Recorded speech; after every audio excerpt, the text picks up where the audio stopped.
Bien amigos, hoy es 25 de mayo de 2018. Pido disculpas de todas maneras por el audio, me quedó bajito en el anterior conferencia.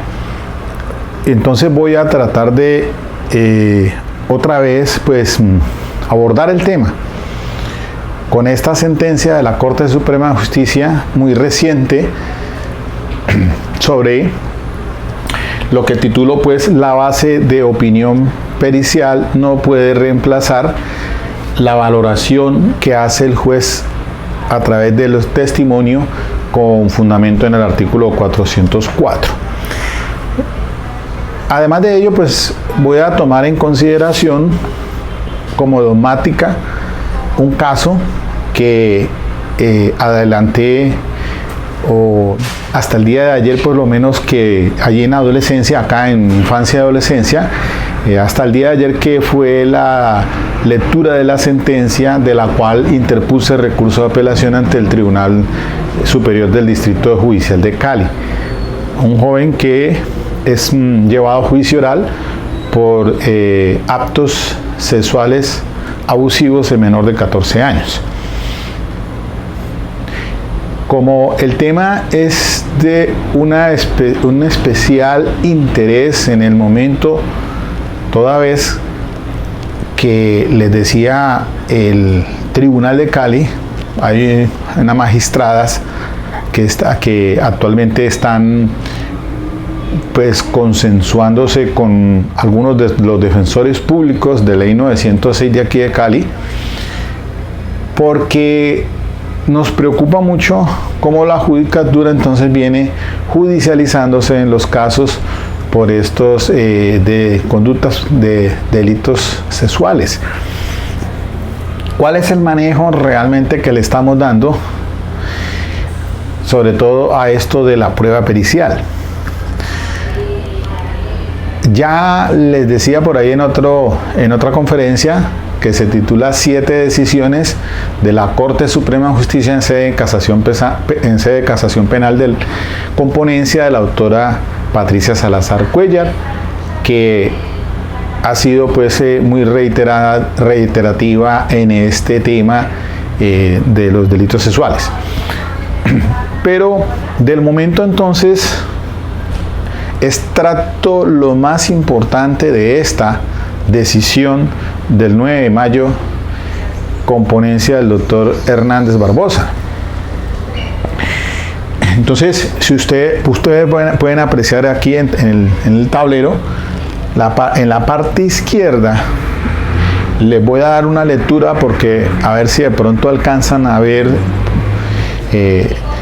pero de todas maneras lo voy a leer y dice así, abre comillas aquí: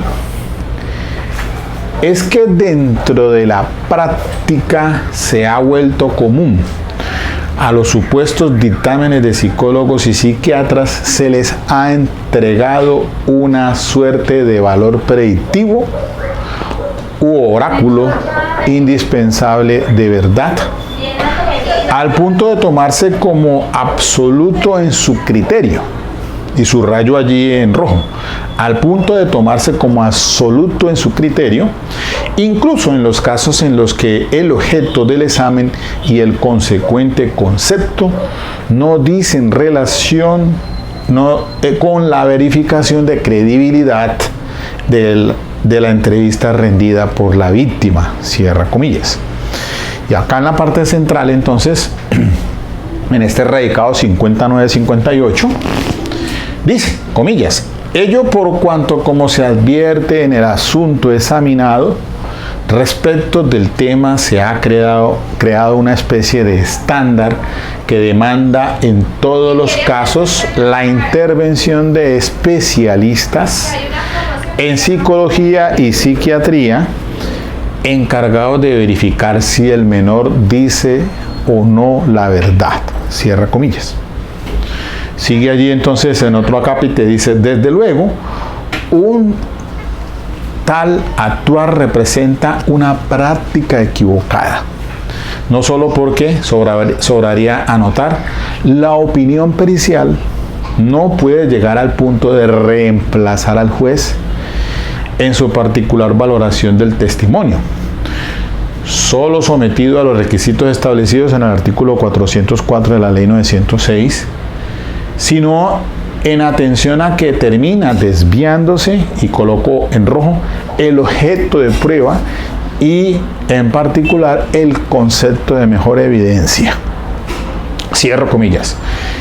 Y finalmente dice en la parte inferior, en suma, si está claro que el objeto de la intervención de los 3 expertos, psicólogos y psiquiatras, está en rojo aquí, dice, no lo fue examinar lo dicho por la menor respecto de su credibilidad, y por ello la entrevista no se ciñó a tan específico punto, específico fin, pero además no se utilizó ningún protocolo o metodología científica que permita verificar la justeza de la conclusión respecto de este aspecto.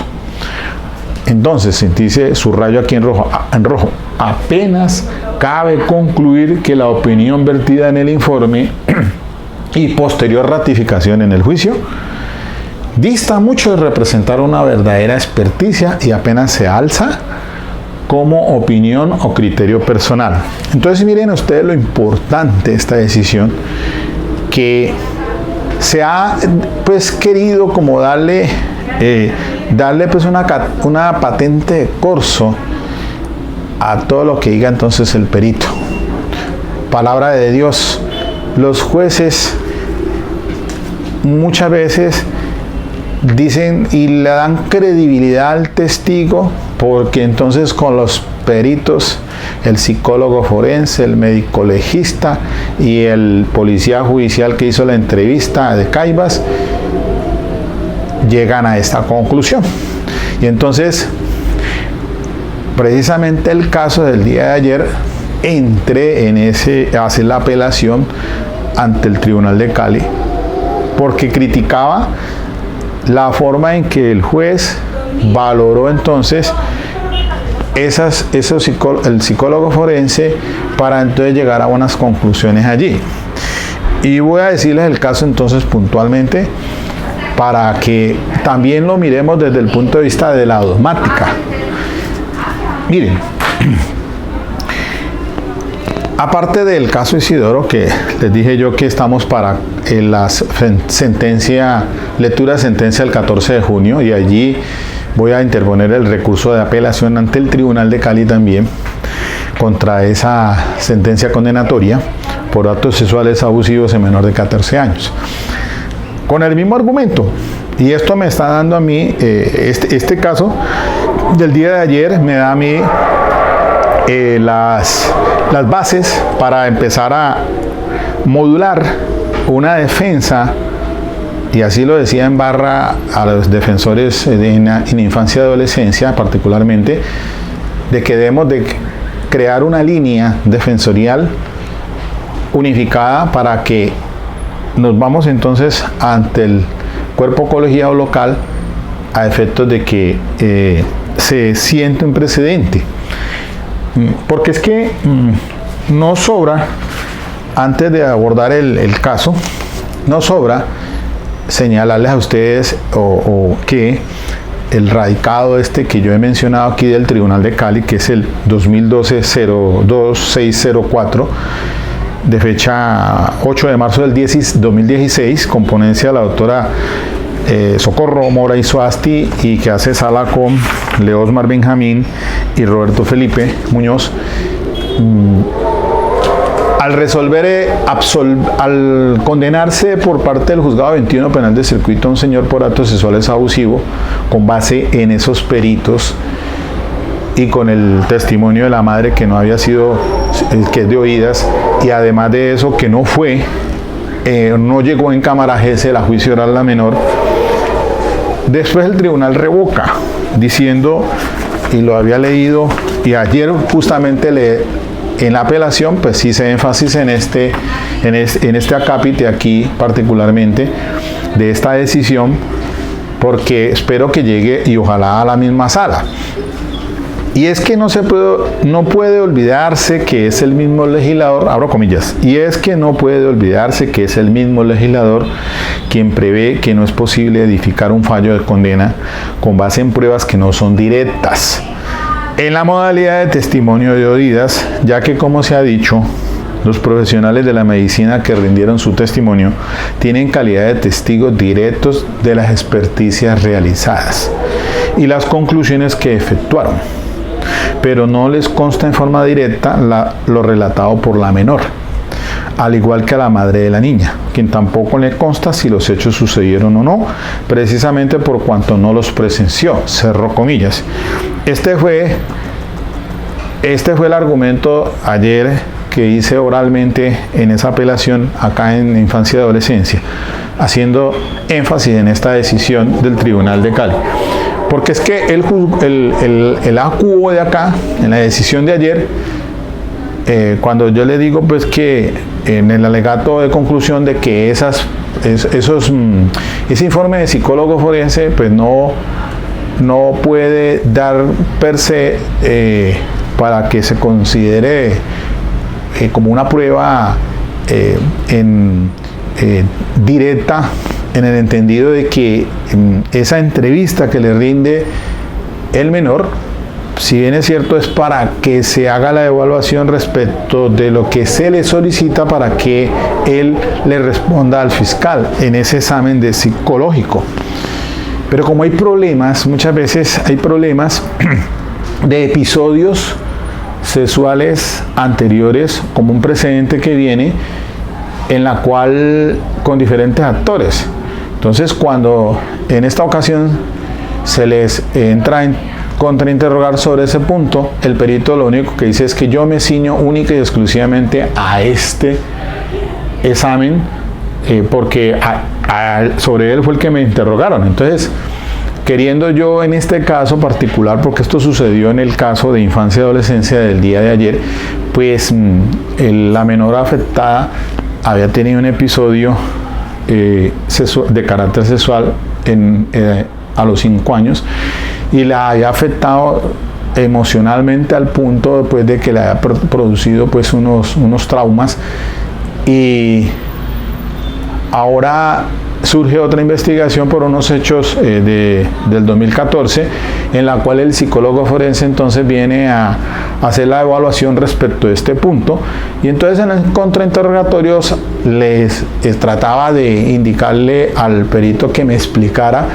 si habiéndose tenido un episodio de carácter sexual anterior como un precedente, cómo él puede entonces determinar si esta situación psicoafectiva que está concluyendo acá puede también ser por ese episodio anterior, o cómo hace él para escindir o separar una cosa de la otra. Pero no, ya es reiterativo que en esos informes de base de opinión pericial ellos colocan una nota al margen que dice así: las conclusiones que se formulan en el presente informe son el resultado del estudio pericial del caso que nos ocupa.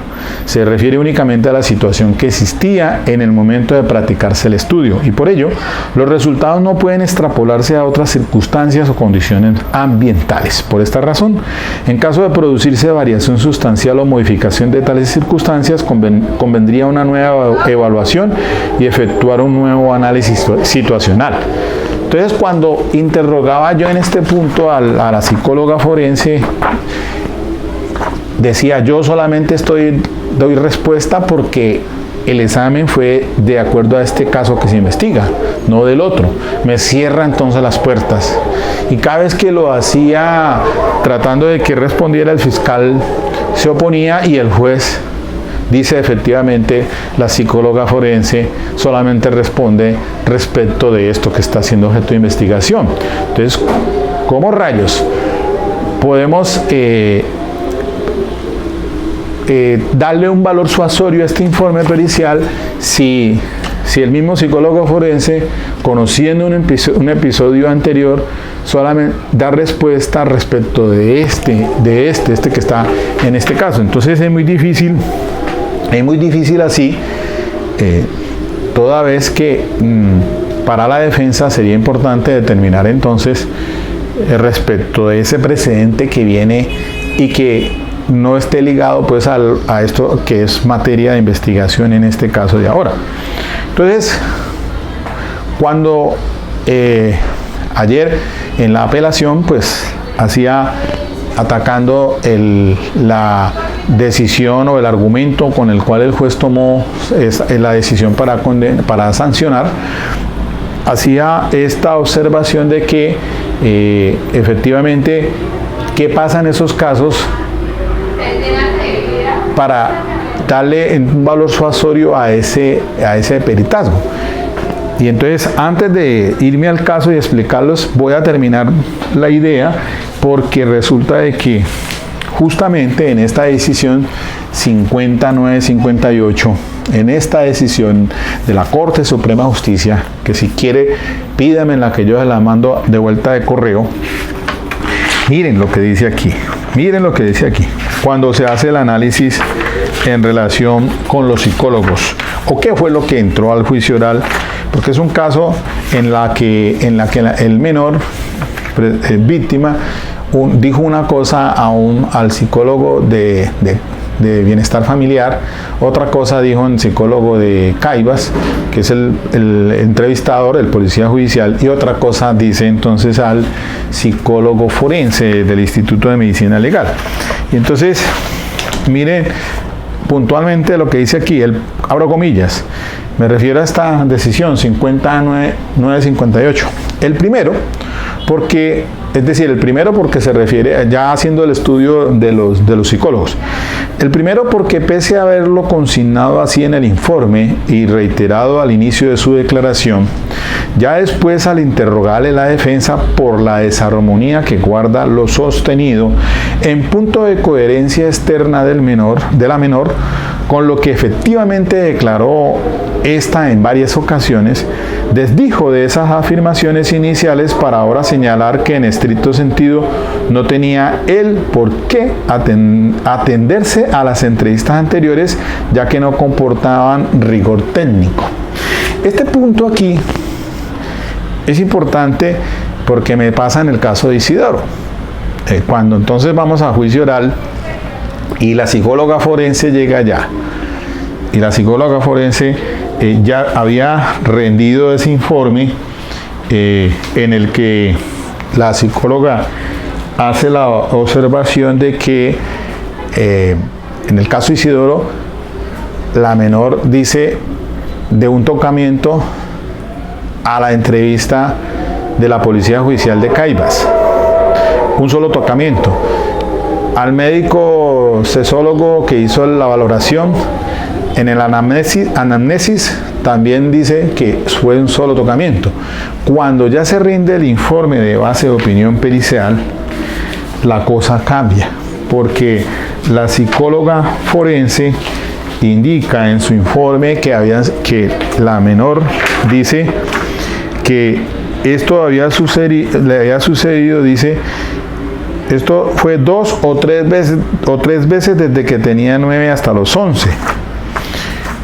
Entonces, cuando yo comienzo a contrainterrogar a la psicóloga forense en el caso Isidoro, a problema, indicándole de que si ella recibe una documentación, es decir, la entrevista de Caibas, recibió el informe de base de opinión pericial del médico que le hizo el examen de sexología, y ella hace otra entrevista psicológica para poder sacar esas conclusiones que usualmente responde a la fiscalía, ¿no?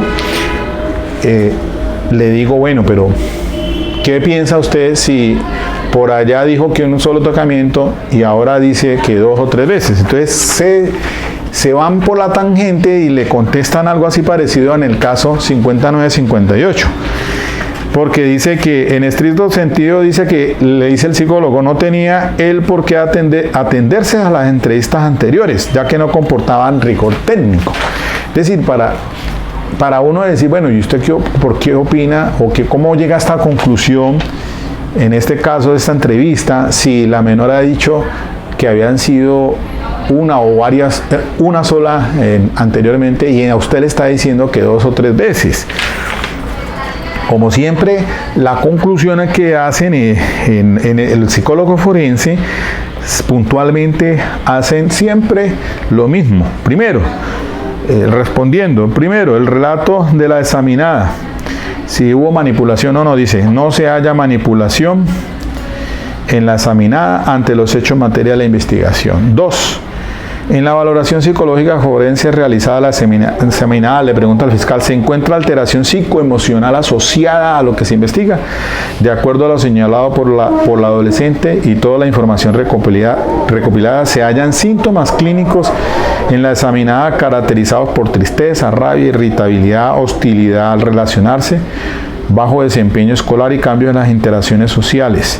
Lo anterior asociado a una afectación psicoemocional relacionada con los hechos de interés judicial. Siempre, casi siempre dicen lo mismo. Y este es el caso Isidoro. Y el caso, en el caso de ayer, de la apelación también, observo la misma situación cuando dice, y esto lo lee el juez, y lo resaltan cuando dice y lee pues en cuanto a las conclusiones. A ver, el psicólogo forense dice así: conclusiones. ¿Cómo se cualifica el relato de la examinada desde la perspectiva psicológica forense? Respecto a los hechos investigados en la presente entrevista, se encuentra que la examinada aporta un relato que desde la perspectiva psicológica forense se cualifica como espontáneo, concreto, claro, orientado, consistente con relatos que hacen parte de las piezas procesales allegadas a referir que quien identifica como tal le propinó conductas sexuales consistentes en tocamientos en su zona genital cuando se encontraba en tal parte. Bueno, y segundo, en el relato del examinado se observa coacción o manipulación. Responde, no se encuentran indicadores que sugieran injerencia, coacción o manipulación de un tercero para el aporte del relato. Tercero, en la valoración psicológica forense realizada del examinado se encuentra alteración psicoemocional asociada a los hechos que se investigan. Respuesta, reportado como de inicio posterior a los hechos que se investigan. En la presente evaluación la examinada muestra malestar psicológico significativo, afecto modulado en tono ansioso de intensidad moderada, expresa ideas de impotencia e inadecuación asociada a sentimientos de tristeza que dirige hacia el indiciado al reconocer su conducta como incorrecta. A pesar de eso, dice, reporta antecedentes de un episodio anterior de violencia sexual a edad temprana y un episodio de intento de suicidio posterior a los hechos en materia de investigación. Situación que fue manejado por psiquiatría con tal medicamento. Actualmente en tratamiento de psicología. Y sigo entonces leyendo la radicado 5958. Sigo comillas, es más, completamente a la defensiva, se refiere al psicólogo, el profesional sostuvo que dichas entrevistas no debieron haberse realizado por la posibilidad de revictimizar a la menor y que él era el único profesional con los conocimientos necesarios para determinar su credibilidad. Entonces dice la Corte, se trata evidentemente de un desacierto del experto, pues no solo quedó claro que efectivamente admitió haber basado su experticia en las declaraciones anteriores de la víctima, sino que lo concluido no concuerda con esta afirmación, o mejor, resulta contraevidente, circunstancia que por sí misma desdice el valor suasorio de la prueba. Y después entonces se hace un análisis de la psicóloga del Instituto Colombiano de Bienestar Familiar. Dice la Corte así, se muestra aventurada que, sin más, afirme que está en capacidad de asegurar que la menor dijo la verdad en lo que declaró ante ella, no solo porque, como lo aclaró el psiquiatra, la evaluación no tiene esos alcances ni la posibilidad de llegar a ellos, sino en atención a que se desnaturaliza la esencia de la opinión pericial, ya suficientemente decantado como se halla que este es un tema que compete por entero al juez, en seguimiento de las pautas establecidas en el 404 de la Ley 906. Entonces, ¿cómo se atreven a decir que está en la capacidad de asegurar que el menor dice la verdad? Eso le corresponde al juez. Y miren entonces cuando otro caso en el que se adelantó ahí en infancia y adolescencia, y entonces para explicarles un poco a ustedes el tema del entrevistador que trabaja con CAIBAS, el CTI en CAIBAS.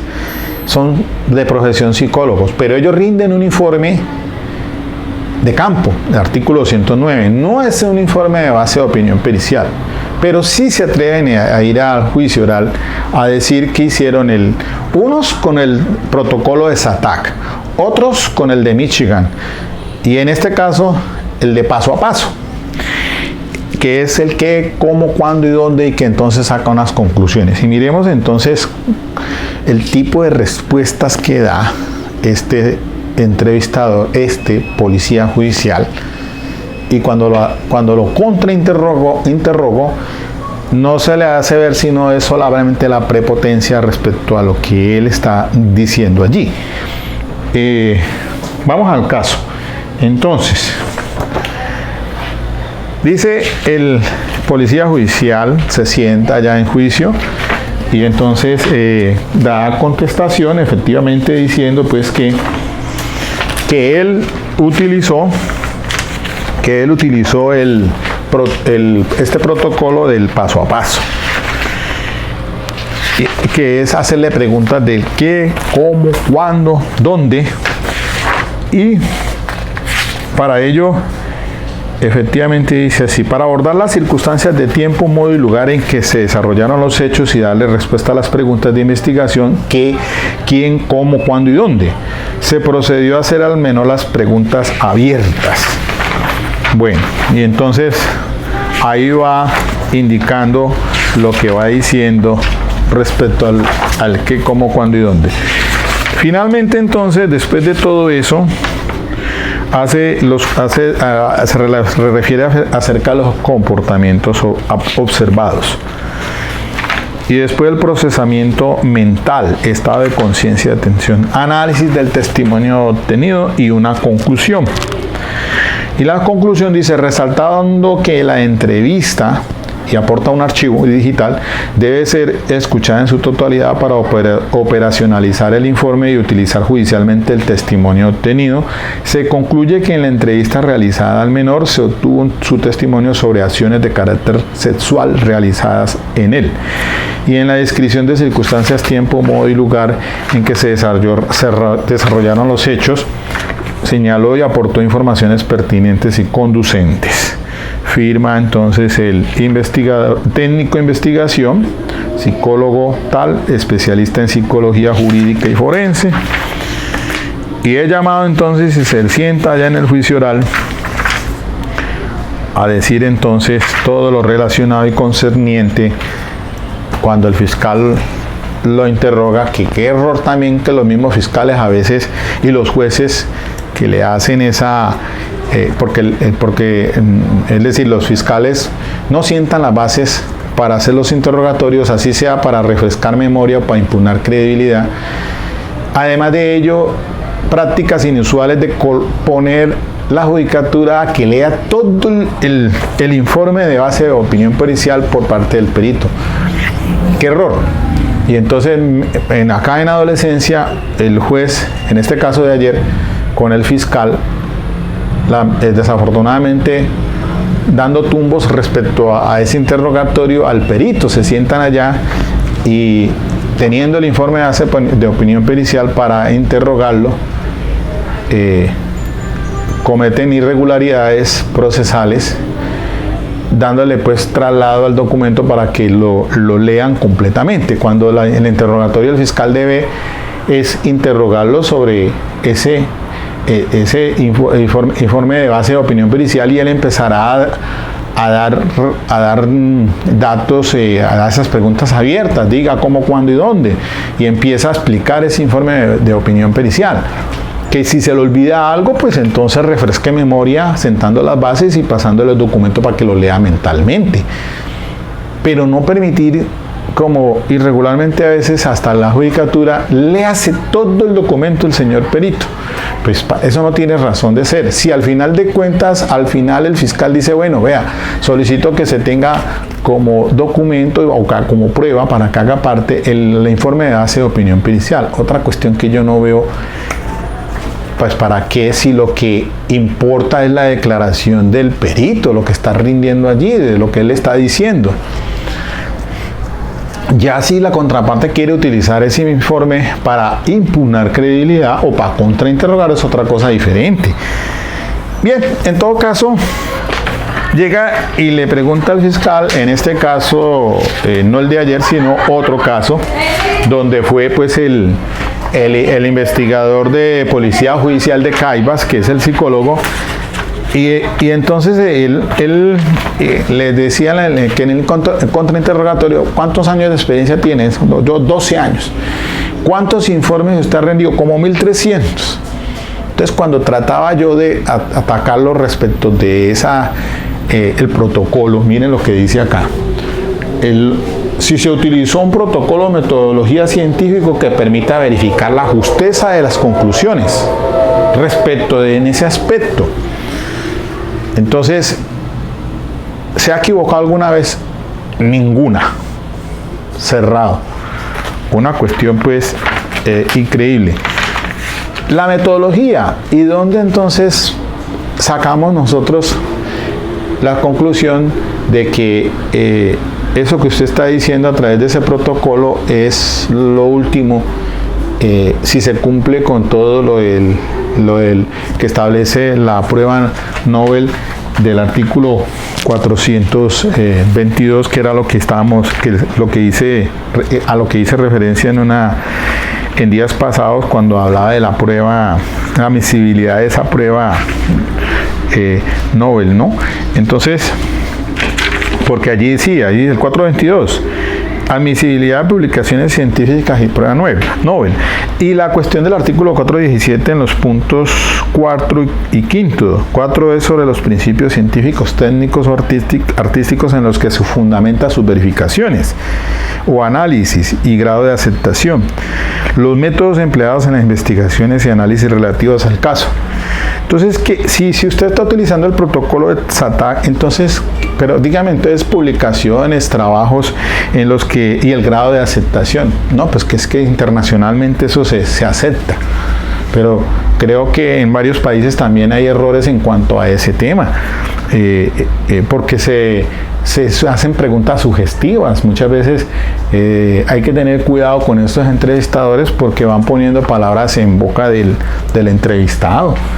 Bien, y entonces responde finalmente cuando el fiscal le pregunta, en este caso al investigador policía judicial, psicólogo, el que hizo la entrevista del paso a paso.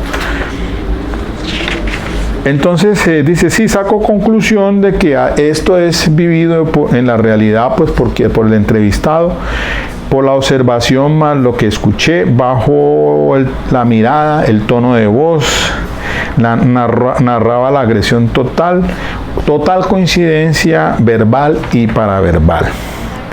Conexión entonces con la realidad. Saqué conclusiones que es un hecho real vivido por el joven. Entonces ya se está metiendo en el tema de si la credibilidad del entrevistado. Entonces allí es lo que pues aparece en el margen izquierdo. No dice en relación con la verificación de credibilidad de la entrevista rendida por la víctima. Esas valoraciones que hace el psicólogo forense, pues se ciñen a ese protocolo del Instituto de Medicina Legal. Pero los de acá, los del CTI, son entonces pues SATAC, el Michigan y el tal paso a paso. Y entonces los jueces pues le hacen entonces una patente de corso a eso, y para ello ya cierran filas con esos peritos y con eso tienen entonces para condenar. Y hay falencias, como en el caso del tribunal que revoca esa decisión del juzgado 21 porque allá no fue a cámara Gesell la menor. Que esas declaraciones rendidas por los menores antes del juicio oral pueden considerarse como prueba de referencia, y ahora lo dijo la ley 1652 cuando modificó el artículo anexa o adiciona la del literal E del 438. Dice que se tendrán como prueba de referencia esas entrevistas cuando han sido pues víctimas de delitos sexuales. Y la misma Corte Suprema de Justicia, la doctora Patricia Salazar Cuellar, pues sí dice en una sentencia que hasta una sentencia 44056 del 28 de octubre del 2015, que es sobre los requisitos para admitir declaraciones como prueba de referencia. Eso que debe quedar ya desde la misma audiencia preparatoria, el fiscal solicitarlo así, ya teniendo en cuenta la entrada en vigencia de la ley 1652. Así vaya a juicio oral el menor en cámara GESEL.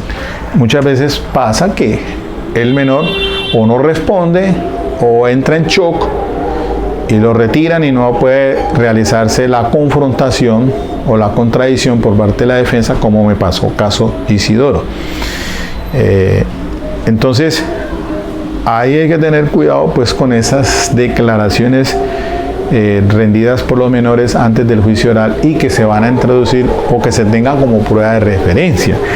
Y entonces, ahora que sale esta sentencia 59-58, pues ayer que el juez, en el caso de ayer, en la apelación que sustentaba, el juez citaba varias sentencias de la Corte Suprema de Justicia diciendo pues que la defensa no tenía razón, que eso no se puede considerar, lo que dice el perito no es prueba de referencia, que ya la Corte ha dicho que efectivamente se debe tener como prueba directa. Y sí, efectivamente, pues sí, yo sí tengo, y le dicen ver en la apelación al mismo juez que ciertamente en una decisión hasta el mismo doctor Hernández Barbosa, que es el radicado 46887 del 22 de febrero del 2017, se indica que la prueba pericial es prueba directa apta, pero respecto de lo que está haciendo en la evaluación. Dice así, entonces dice comillas, no hay duda, en este 46887 dice no hay duda entonces que se tiene como prueba directa no solo la opinión pericial, sino el relato de los hechos efectuados por la víctima a los expertos. Claramente se refirió en la última de las decisiones citadas. También en el auto del 43555 del 2 de junio del 2014.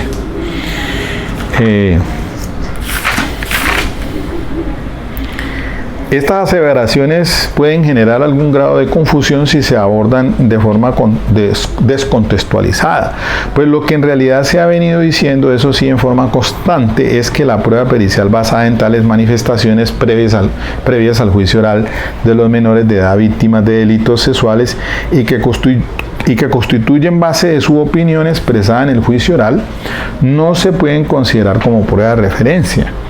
Ello en tanto son producto de la percepción directa de los peritos acerca de lo que les transmitió la víctima.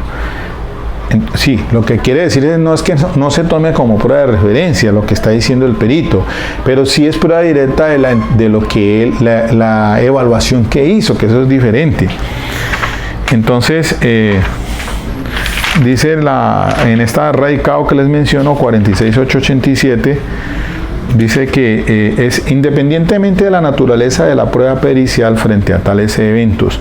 Lo cierto es que las declaraciones que realizan las víctimas ante los expertos sobre las circunstancias que rodearon los hechos, lo cual opera para cualquier modalidad delictiva, constituyen en principio prueba de referencia.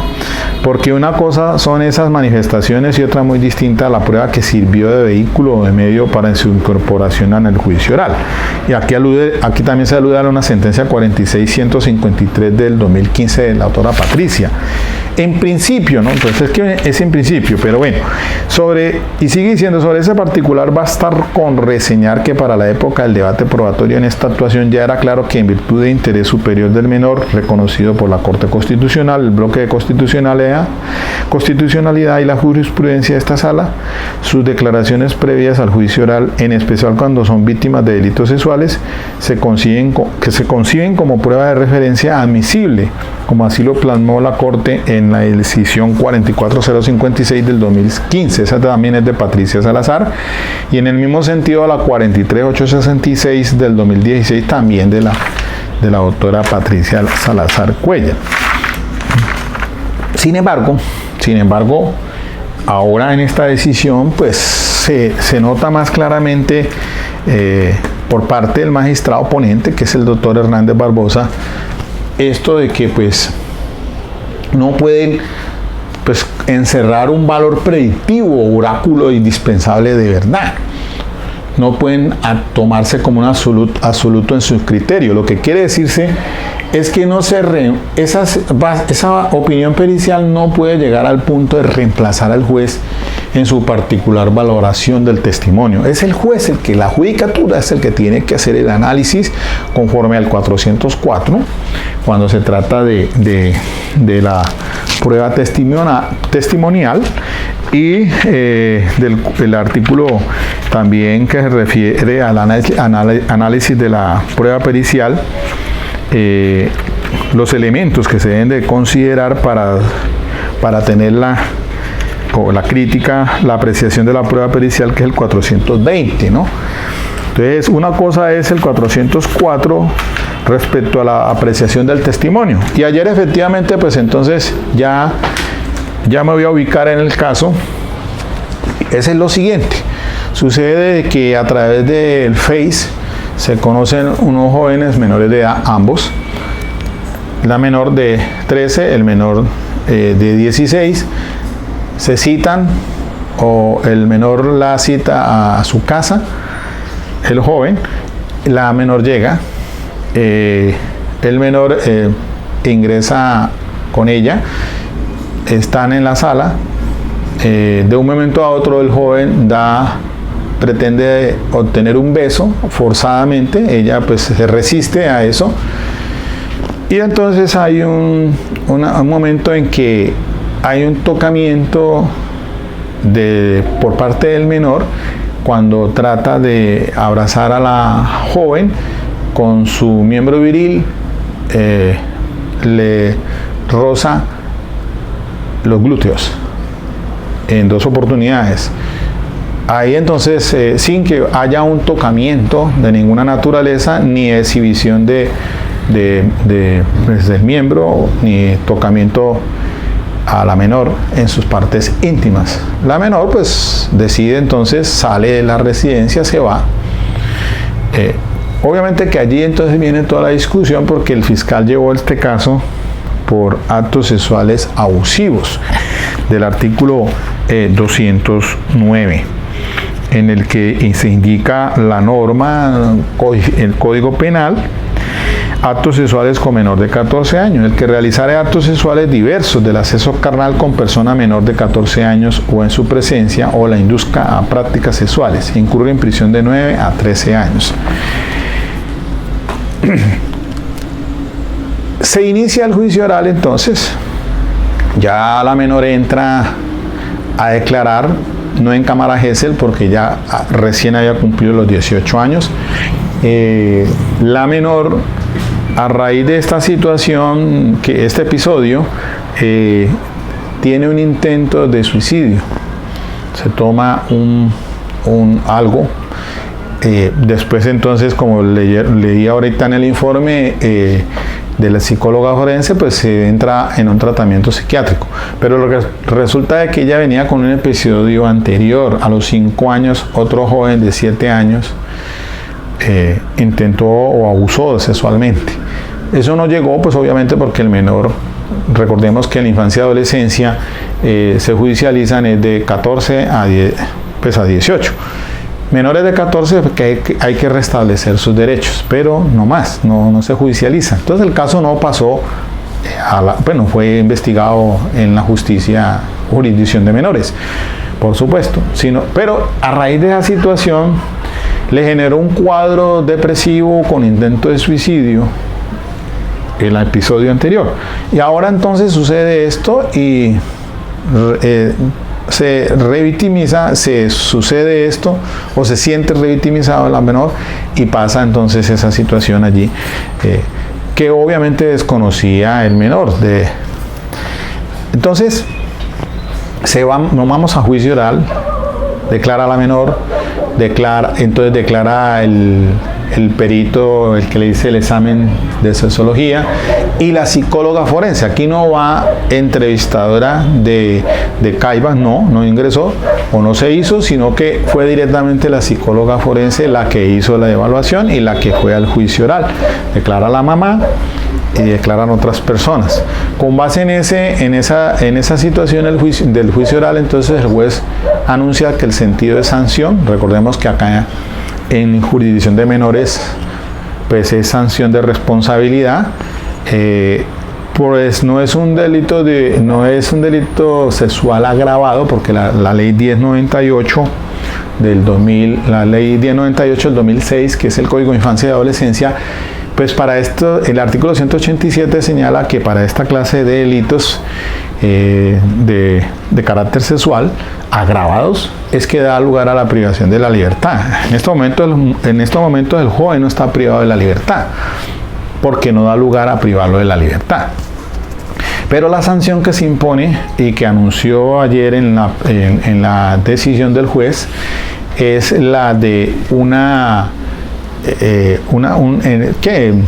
establecimiento semicerrado por 24 meses, porque como la norma dice que el delito en este caso va de 2 a 8 años, pero entonces no es privación de la libertad, sino que se impone una de las señaladas en el artículo 179, que advierte, vamos a hacer un segundo, el artículo 179.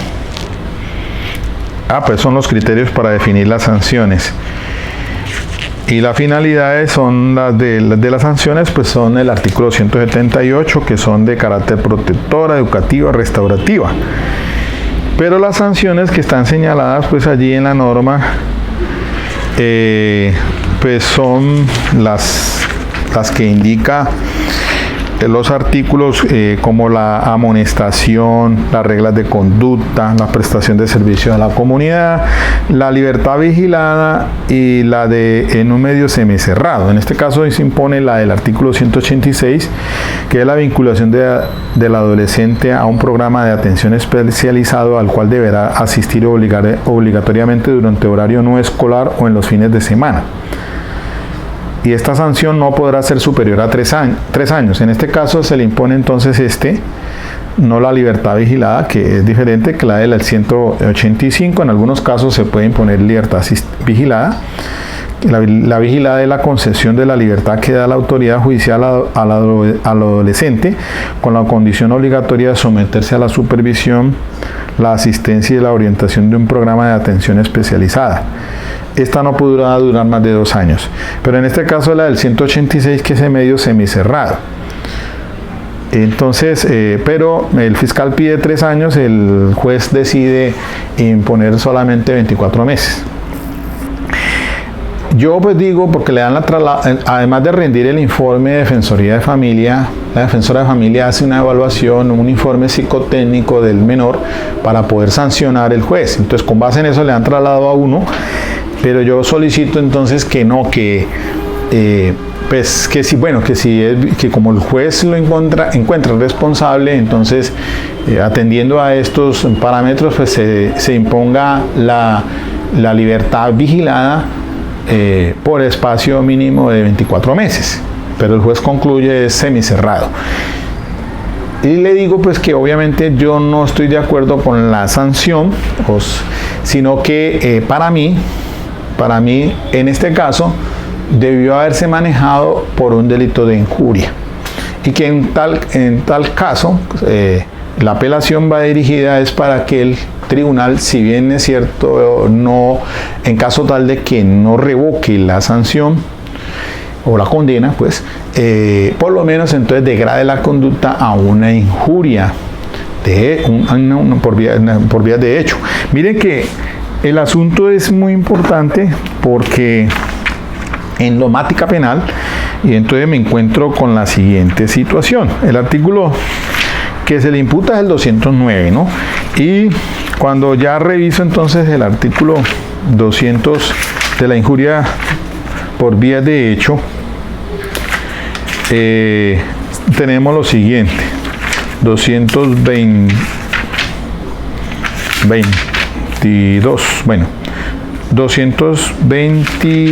exactamente, injuria por vía del 226. En la misma pena prevista en el artículo 220 incurrirá el que por vía de hecho agravia a otra persona. Y hay algo aquí que cuando reviso una sentencia de la Corte Suprema de Justicia, ya les digo el radicado. A ver, ¿dónde está?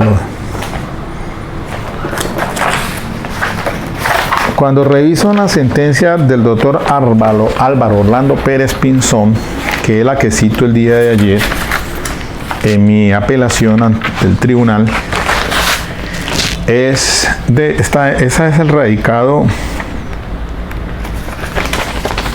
A ver si estamos bien. Estamos con 10 minutos de la hora. O sea, ya voy a terminar, pero vamos a acelerar entonces. El radicado de la sentencia 25743 del 26 de octubre del 2006. Este es un caso de un joven que se desplazaba en bicicleta, que desaceleró el velocípedo, intentó medio detenerse y se apoyó en la pierna en el piso y le tocó los glúteos y la vagina, o posó sus manos entre sus piernas y siguió su camino. Después del tocamiento, entonces pues fue aprehendido. Este muchacho fue llevado, esta persona fue llevada por actos sexuales violentos del 204. La Corte Suprema de Justicia casa y dice: no, señor, aquí no hay acto sexual violento, aquí lo que hubo fue una injuria. Y entonces se analizó todo el tema de la duración, se analizaron el tema de los tocamientos eróticos sexuales, para encontrar la Corte Suprema diciendo aquí: el ataque fue fugaz, tan fugaz que es imposible hablar de una agresión, pues como se vio de cara al bien jurídico protegido, es esencial una mínima permanencia, que no lo hizo en este caso. Del mismo relato de los hechos y sobre todo de las palabras de la víctima, resulta que el tiempo no fue superior en el tocamiento de 30 segundos. Lapso insuficiente como para aseverar lesión sensible a la libertad, a la integridad de la formación sexual. Esto lo alegué yo ayer y encontraba lo siguiente: en condiciones normales, mirada la conducta de mi prohijado, tal como fue imputada, no fue apta para excitar o satisfacer su lujuria y la de la víctima. Dicho de otra forma, el rozar el glúteo durante un tiempo supremamente breve, su conducta no puede ser idónea para estimular o abrir apetencias sexuales. Y así lo argumenté entonces, que esto para mí es un caso de injuria por vía de hecho que no debió haber llegado a los estrados, a esta instancia de juicio. Y entonces se encuentra uno casos de, pues sí, los delitos de injuria por vía de hechos, como es echarle agua sucia a una persona, de darle una patada, de cortarle el cabello, todo lo que atenta contra el honor. Y es un asunto en el que miren que la misma sentencia que les acabo de mencionar habla de la retractación, pero como en la jurisdicción en la jurisprudencia no se conoce de retractación, se me ocurrió a mí incluso decirle al joven que antes de que se dictara la sentencia del día de ayer se retractara. No obstante, no lo hizo, no quiso hacerlo, porque es que el artículo 225 de la retractación dice así: no habrá lugar a responsabilidad si el autor o partícipe de cualquiera de las conductas previstas en este título se retracta voluntariamente antes de proferirse la sentencia de primera instancia. siempre que la publicación de la retractación se haga a costa del responsable. ¿Qué quería entonces? Que se retratara porque, como iba en apelación al tribunal de Cali, entonces si el tribunal consideraba la posibilidad de degradar de acto sexual abusivo a injuria, tenía que entonces absolverlo.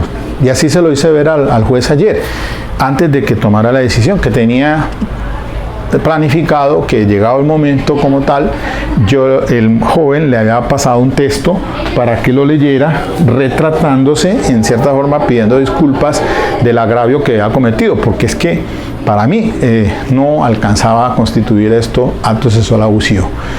De todas maneras, eso en Nomática es interesante, al punto pues que ahora espero que esto llegue al Tribunal Superior del Distrito Judicial de Cali y se analice todo esto. Primero que todo pedí pues fue la absolución, porque solamente está el testimonio de la menor y el perito y otros testigos de oídas, y ahí se énfasis de que realmente el Tribunal de Cali ya se ha pronunciado al respecto y ahora esta decisión de la Corte Suprema de Justicia. No obstante, consideré la posibilidad de que si le daban crédito al testimonio de la menor, que lo rindió ya por ser mayor de edad, ahí hubo unas situaciones que, mire, a veces no tenemos en cuenta, y son los errores de hecho por falso juicio de existencia y el falso juicio de identidad que suele cometer el cuerpo. Partimos del cuerpo colegiado, que es contra la que cabe la casación, pero los jueces también cometen esta clase de errores al analizar las pruebas, y entonces se habla en este caso 958 errores de hecho por el falso juicio de existencia o falso juicio de identidad. Entonces, muy usual el falso juicio de existencia por omisión o por suposición. Aquí tengo un libro muy interesante de Jorge Velázquez Niño, que vino el otro día, magistrado auxiliar, sobre la casación penal. Dice, pero sí es muy fácil, carajo, sí es facilísimo. Entonces, el falso juicio de identidad se refiere es al cercenamiento, que es omitir aportes o agregarle, en la judicatura le agrega hacer adiciones, o la distorsión, cambia el contenido. Entonces, en la judicatura ayer decía, oye, que también la menor había dicho que le había tocado la vagina. Entonces ella decía, no, eso no lo dice en el contexto, nunca se refirió a eso. En el contrainterrogatorio habló solamente el roce de su cola, o pues, más decente decir glúteos, y en tal situación, entonces, miren que a veces la judicatura hay que tener mucho cuidado con ese análisis de los testigos, porque terminan cometiendo esta clase de errores. Bueno, mis queridos amigos, por cuestión del tiempo ya se me acabó. Muchas gracias, espero que ahora sí quede bien del audio. Y bueno, a disfrutar de esta cuestión, léase en esa decisión de la Corte Suprema de Justicia y saquen ustedes sus propias conclusiones. Buen fin de semana y voten, así haya una segunda vuelta, por el que quiera, pero voten, a ver si esto cambia. Ok, mis amigos, buen fin de semana.